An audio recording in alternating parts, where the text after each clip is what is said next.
Hi,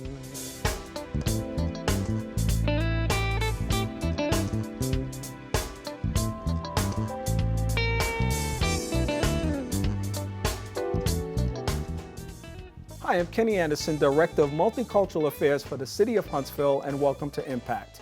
Each week we bring you information about great things that are happening in our community, and today's show will not disappoint. You know, each year the Huntsville-Madison County Athletic Hall of Fame has its induction class ceremony, and we're going to be talking with one of those inductees this year about his road to success in athletics and then after. Delvin Sullivan is here with us today. Welcome to the broadcast, man. Thank you for having me, sir. And congratulations on your induction into the Huntsville-Madison County Athletic Hall of Fame class of 2016. Thank you again. I'm honored. You know, you of course, I need to read your resume here. You are a Huntsville native. You're a 3-sport star, football, basketball, and track at Butler High, where you were a teammate of fellow Hall of Fame inductee Howard Pride. You later played for Alabama A&M University and became an all-conference player in football and competed on the conference championship basketball and track team. So just a lot of athletics in there. How did you begin with the athletic thing? I know you're a tall guy, and a lot of times people see tall people and they say, well, you must have played basketball, you must play football. But just because you have height or size doesn't mean you can play. So how did you get involved? Well, actually, my grandfather was a big fan of Condredge Holloway, and he would always come home and brag about Condredge Holloway. Condredge Holloway is probably the best athlete to ever come through North Alabama, and in some parts, I would probably say the state of Alabama. I believe he's the first African-American quarterback in the SEC. And I said that, you know, I wanted my grandfather to brag on me like he does Condredge Holloway. So, which kind of led me into playing everything I could get my hand on and trying to become the best at it. Yeah. Well, you certainly had a lot of success there, and you're now being inducted into the Hall of Fame here locally. What does this induction mean, and what was it like getting the communication, whether it was a letter or phone call? Not sure how you got that. Well, I had to say Mr. Patrick Wynn, who's on the committee, gave me the call, and it was probably one of the best feelings I've had since I got married. It's one of those things that you kind of wait on as an athlete. A lot of guys won't say it, but it's such an honor for me. I don't have any shame in actually saying that because, you know, if you're not obviously in the NFL, NBA, the pinnacle of being an athlete is being inducted into any Hall of Fame. So I'm honored to have that occur. And of course, there are many people that have gone before you, and you kind of walk in their footsteps, and in some cases walk alongside of them because you're part of a large class in 2016. What does it mean looking back at those individuals, those pioneers that came before you? Because some of them even include your good friend Tony McGinnis, who you guys had a chance to share this desk with previously on the show. Mm-hmm. What does that mean to be able to share that experience with others that you may know or have also experienced that athletic success as you have? Well, once again, I say it's an honor. You have guys like Bob Lee Hurt. We all grew up, and Tony McGinnis, we actually grew up in the same neighborhoods. Our foundation was built kind of in the same place, a little concrete basketball court that sits directly in front of the Boys and Girls Club, the Sparkman Homes Boys and Girls Club. And one of the, I guess, best parts of this is I don't have to hear Tony's mouth anymore tell me that I'm not inducted. But once again, it's an honor, and I'm glad to be among that class of individuals. Well, you bring up an interesting point, too, which is, I think, kind of the backstory in this whole thing, because everybody brings a backstory to their experiences in life and through their experiences in life. And yours began in public housing. And oftentimes people have disparaging things to say or negative perspectives on public housing or people that come from public housing. You came from that environment, and your journey has not only led to academic success, athletic success, a career in the military, and now you're serving as a public housing board commissioner. So just talk a little bit about those humble beginnings and some of that journey that you've been on over these last few years. You know, growing up as a child in 126D, 119C Mason Court, my surroundings, actually is what molded me. And to be honest with you, I wouldn't trade that for anything, because the men and women that grew up around me helped mold me to who I am today. The Boys and Girls Club obviously played a big part in who I am, because that's where I spent my time at. And due to much of the crime and the stuff that went on, I went there so my mom wouldn't have to actually worry about where I was. So I spent a lot of time in the Boys and Girls Club. Obviously left there through high school, received a football scholarship at the University of North Alabama. Left there, as you stated earlier, and went to and finished up at Alabama A&M. After graduating from Alabama A&M with a business degree in management, I decided to go into the United States Army, which is where I served for 8 years, received a combat action badge for my work in OIF 4. I did 2 tours in Iraq.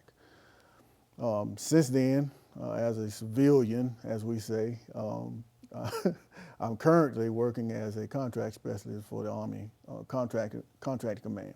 In addition to, as you stated, I'm one of the 5 commissioners for the Board of Commissioners for the Huntsville Housing Authority. So I would say it's been a good run, but I know God's not finished with me yet. I know that there's a lot of folks watching, because there's obviously a lot of kids in those same situations that I came from, and a lot of people who grew up with me whose situation may not be much better, but in many cases I've been told that I'm the person that they say they'd like their child to be like. So with that in mind, I make it a point to walk the straight and narrow on a daily basis. And you know, you're also a business owner and dibble and dabble in a lot of things. You, as an employer, have been able to hire people. So it almost comes full circle in some ways when you think about your journey. Unlike, or I should say, much like so many other people, including myself, came from public housing, and obviously had crossroads at many times in our lives where our journey could have ended up with a different outcome. That's not an uncommon experience for people that come from public housing. We're both grateful that the outcome has been good. But as you said, there's a tremendous responsibility that lies with us because of that. And I know you continue to give back to the community. You didn't just, get out of Mason Court. You didn't just escape from Mason Court, as a lot of people oftentimes see their journey as a process of getting away from.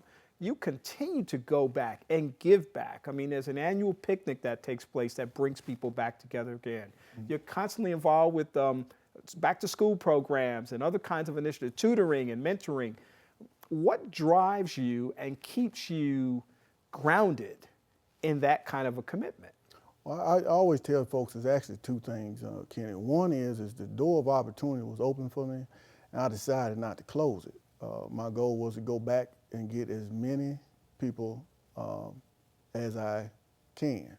And also, more importantly, is somebody did it for me.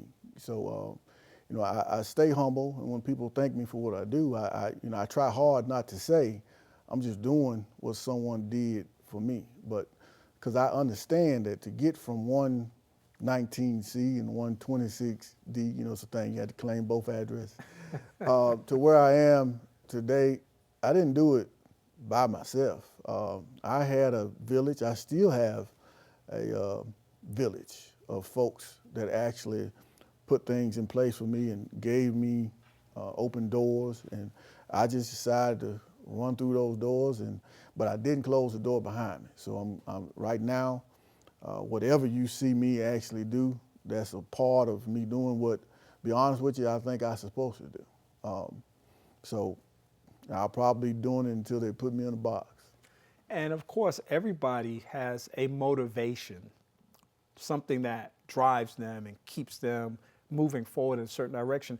I know that your responsibility as a Housing Authority board member is a serious responsibility that you take. Mm-hmm. It's not just something to have your photo on a wall or to have your nameplate on the desk whenever meetings take place. It's so much more than that for you. And one thing that I will say about you, because I go to housing authority meetings on a regular basis, one thing I'll say about you is you constantly advocate for young people. Your voice is one of the clearest voices out there within the board as well as the community about what about the kids? What are we doing for the kids? How are we considering them? How do they factor into the equation? And obviously that is one of your biggest passions.